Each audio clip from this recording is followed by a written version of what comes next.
Hello and welcome to the Division III November webinar. I'm Louise McCleary. I'm serving as the Interim Vice President for Division III, and today I'm joined by Eric Hartung, the Associate Director for Division III Governance. Over the next 30 minutes, we will give you updates from the recent Management and President's Council meeting. What I will give you updates on are the Constitution Committee, and specifically the special convention that will be occurring on Monday, November 15th. I'll also give a few updates regarding this year's 2022 NCAA convention, the format.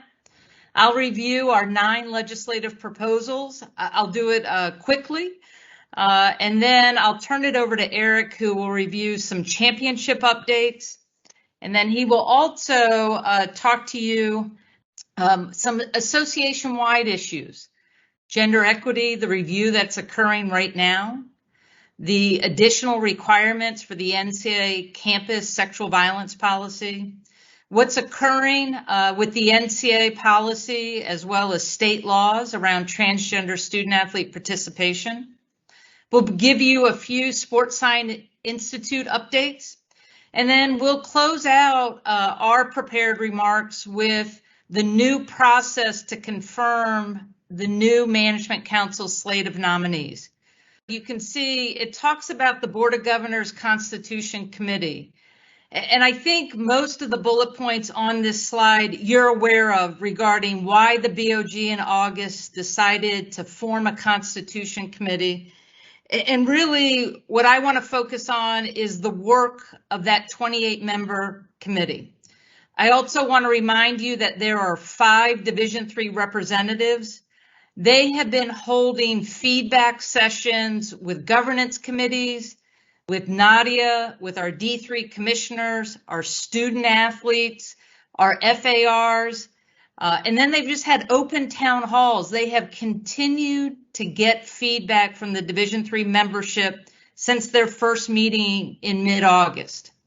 They've been meeting weekly, they meet virtually, and they've had 2 in-person meetings.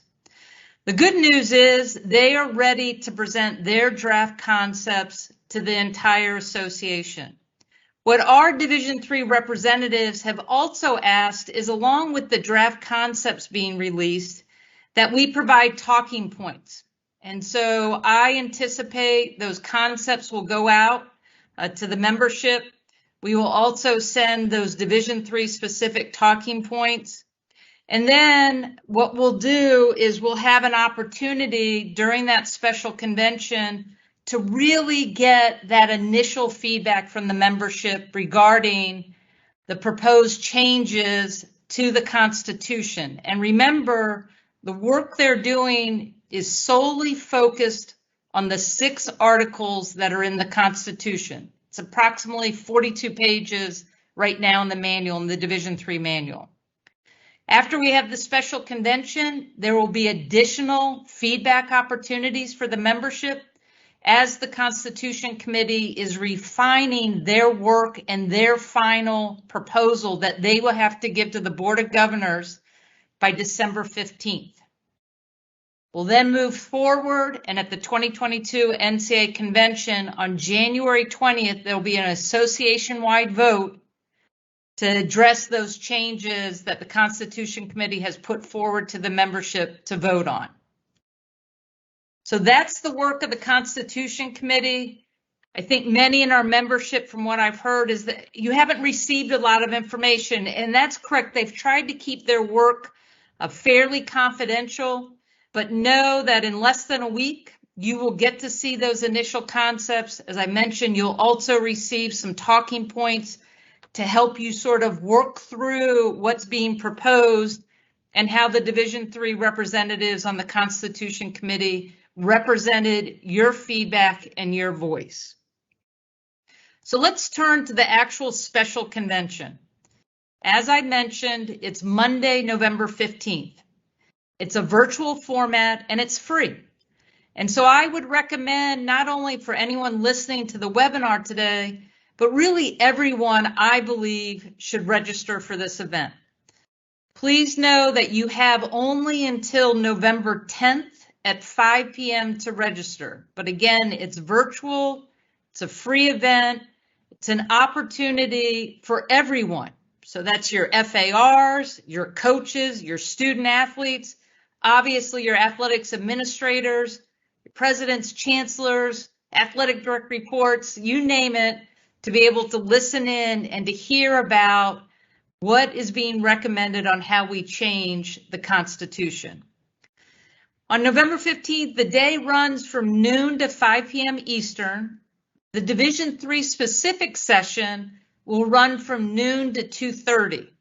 And so you know, while we're holding our D3 specific session, Division II and Division I are doing something very similar.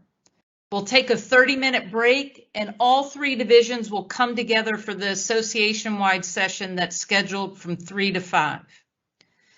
During our Division III specific session, you'll have an opportunity to hear from our 5 representatives on the Constitution Committee, as well as from our student athletes on National SAC. And you'll be able to provide questions, comments, feedback to those proposed concepts.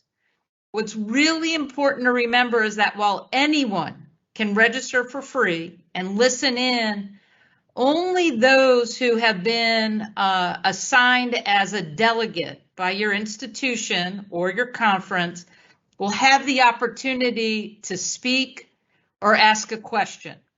So it's really important that appointment of delegate form has already been sent out to institutions and conferences, that you take the time to complete it. It's not only allows you to assign the delegate for the special convention, you don't have to repeat it if you don't want to, unless you have a change. It's good for the NCAA annual convention in January as well. But you need to be an assigned delegate to speak or to put a question into the chat. The same way you need to be the assigned voting delegate. All of you, I think, are familiar with the voting delegate. Think January convention, business session, you get to vote. Only those voting delegates during this special convention will be able to participate in our straw poll voting that we'll have during our D3 session.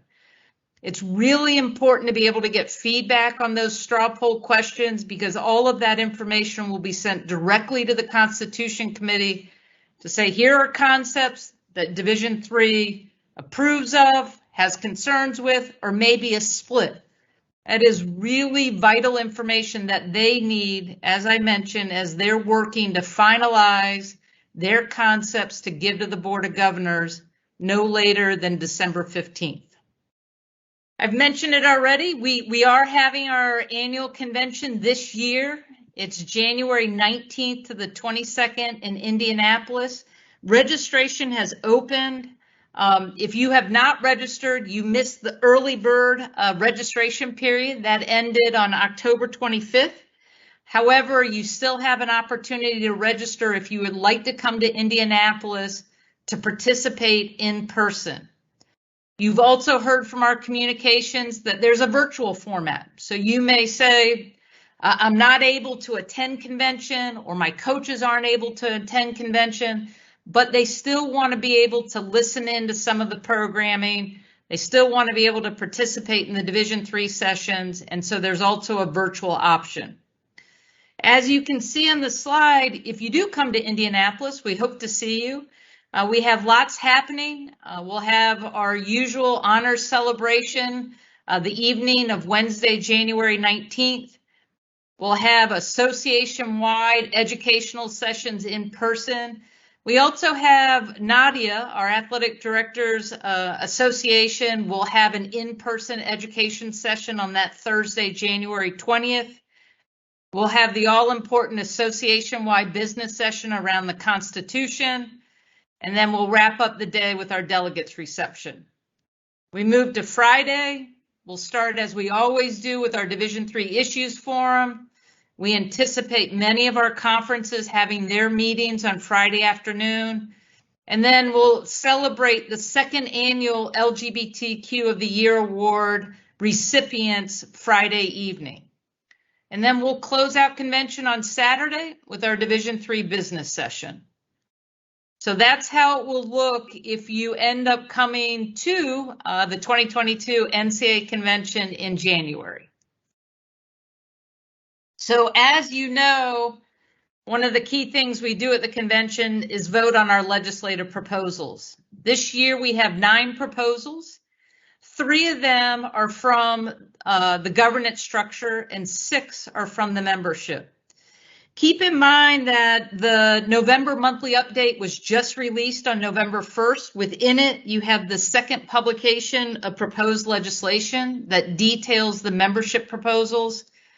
Our December webinar that's scheduled for December 7th will go into more detail about these legislative proposals. So I'm going to provide a high-level overview just to get you thinking about what you'll be voting on come January.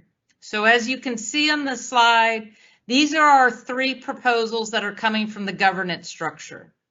There's one to make modifications to the football practices, and that's practices that would occur in the preseason, the traditional season, as well as having some allowances for practices and some additional contact in the spring season. There's a proposal to give President's Council the authority to establish emergency legislation, to act in that. Right now, Division III is the only division that doesn't have emergency authority of their President's Council. So that's another proposal that's coming forward to the membership. And then finally, a recommendation from Competitive Safeguards and Medical Aspects of Sport is to eliminate for student athletes to no longer be able to waive the sickle cell solubility test. So those are our 3 governance proposals. And as you can see, as we start to look at the membership proposals, these are the 3 that are deemed in our presidential grouping. And so the first one is determining a season of eligibility for student athletes. Currently, most of you know, a season of eligibility is used as soon as a student athlete practices after the first competition. What this proposal would do would say if a student athlete never competes during a season, during the traditional season, they would not use a season of eligibility. The second proposal is requiring all international student athletes to certify their amateur status with the Eligibility Center. If you turn the clock back 2 to 3 years ago, we did a pilot with only international ice hockey student athletes. This proposal would be for all Division III international student athletes. And then the third one there is to permit Division III institutions that sponsor Division I sports to allow them to apply all Division I rules, which would include athletic scholarships. There aren't many. Right now, I believe there are 5 Division III institutions that have a Division I program that are not offering. And so that is another proposal that will be before the entire membership. The 3 membership proposals that are in the general grouping, you see on the slide in front of you. One is to reduce the minimum number of institutions needed to form a single sport conference. It would be going from 7 to 6.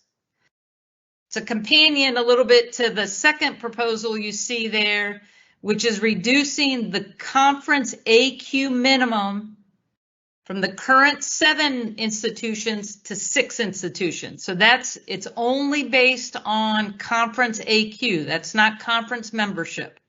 So it's looking for a reduction there to get the conference AQ. And then the last one is a recommendation to establish equestrian as an emerging sport for women. So let's jump into our championships updates. We have 3 items here. The first is the Management Council received an update on the resolution that was adopted at the 2020 NCAA convention, which directed the Division III baseball and softball committees to evaluate potential changes to the championship date formulas. The reasons centered on concerns of poor playing conditions due to inclement weather, missed class time due to rescheduled contests, overlap with final exams or graduation ceremonies and equity concerns between spring sports and fall sport student athletes.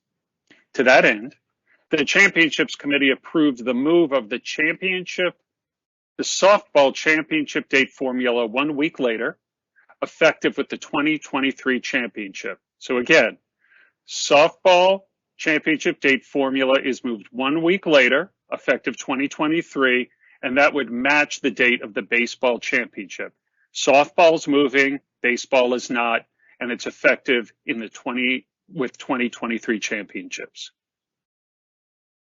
The second item, the council approved funding to broadcast the 2022 Division III Women's Basketball Championship game.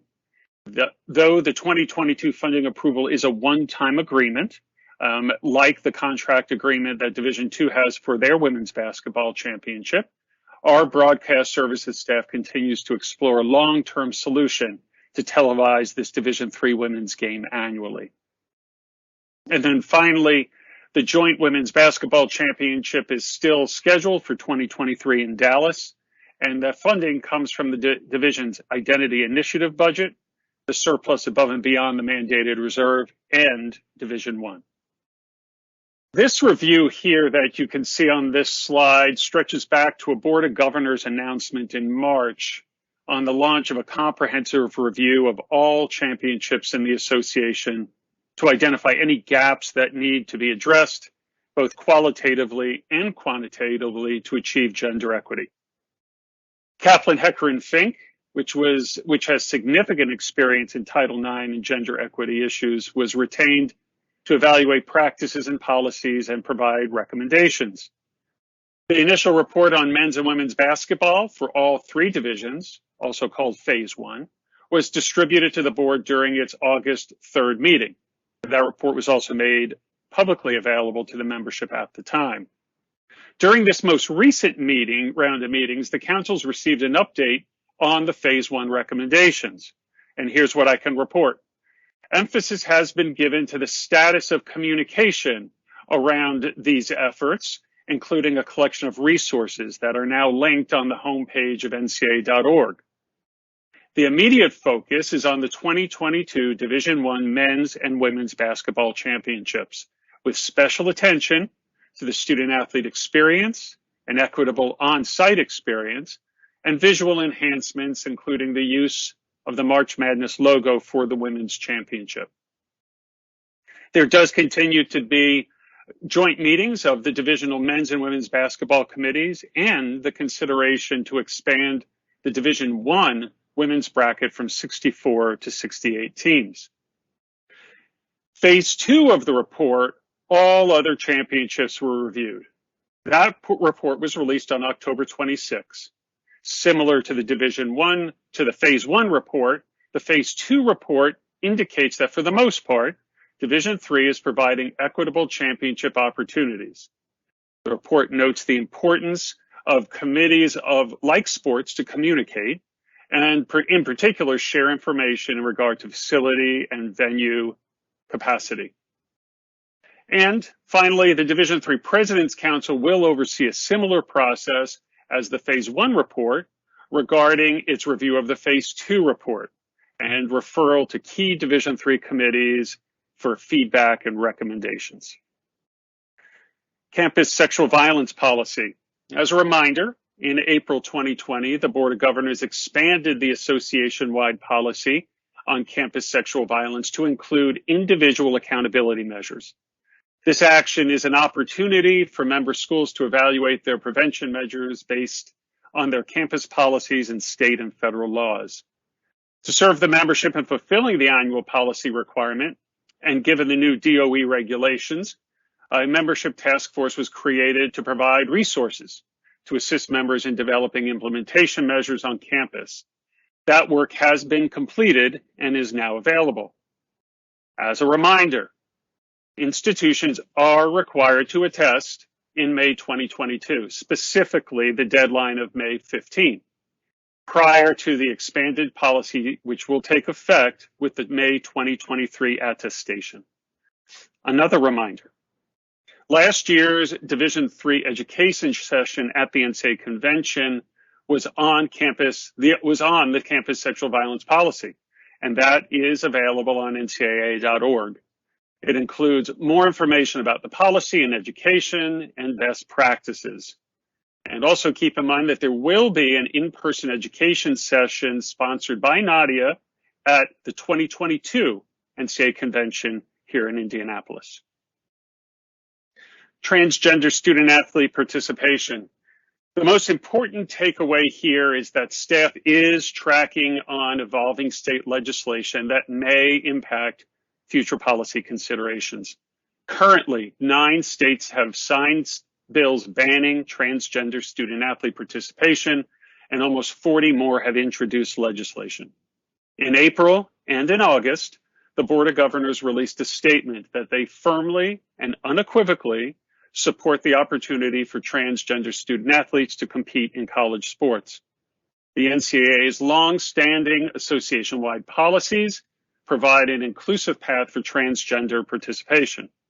It also approved an updated non-discrimination form that all current championship hosts will need to complete.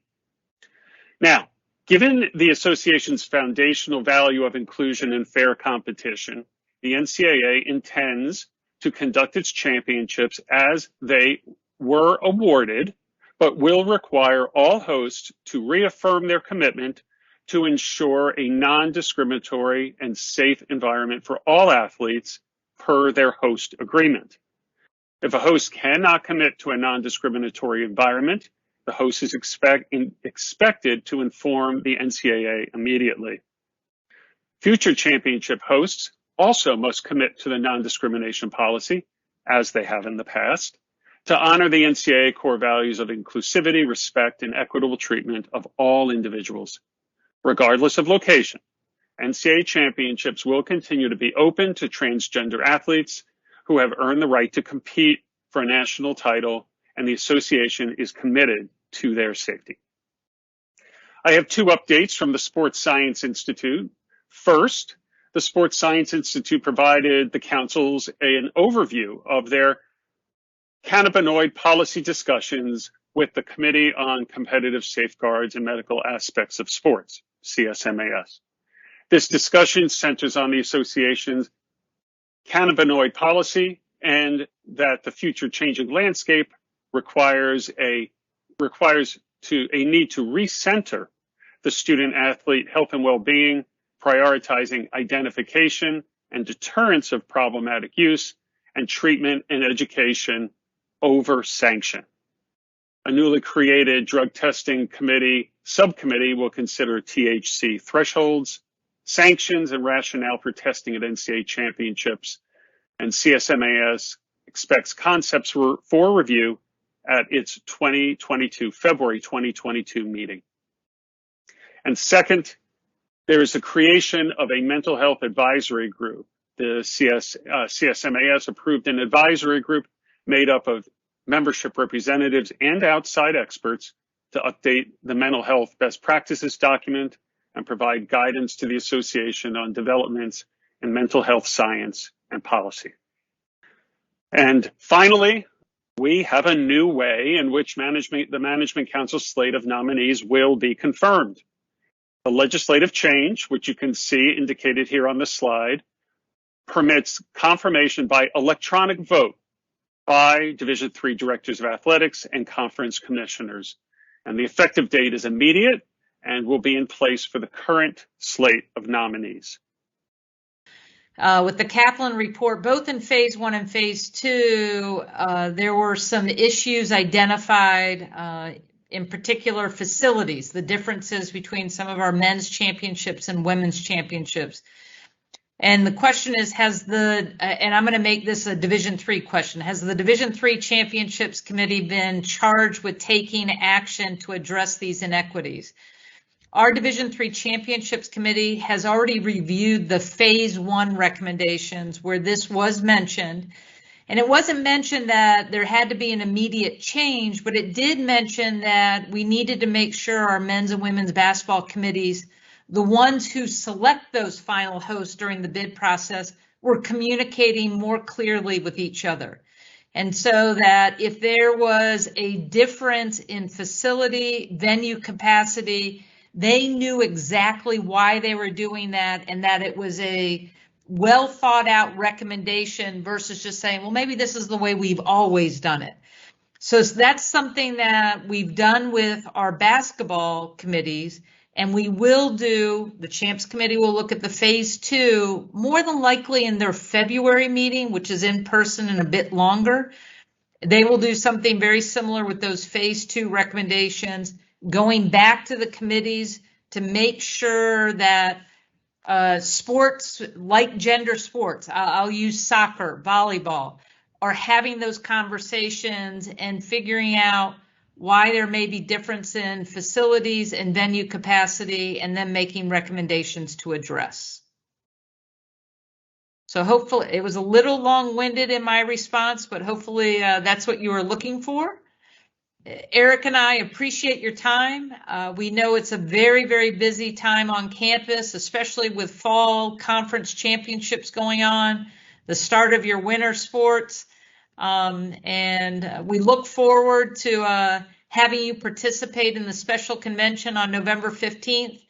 And for those of you who may be coming to Indianapolis in January, we can't wait to see you. It's been a long time, and we're really looking forward to having our membership together again and taking the time to connect, re-engage, get some professional development, and of course, most importantly, vote on our 9 legislative proposals.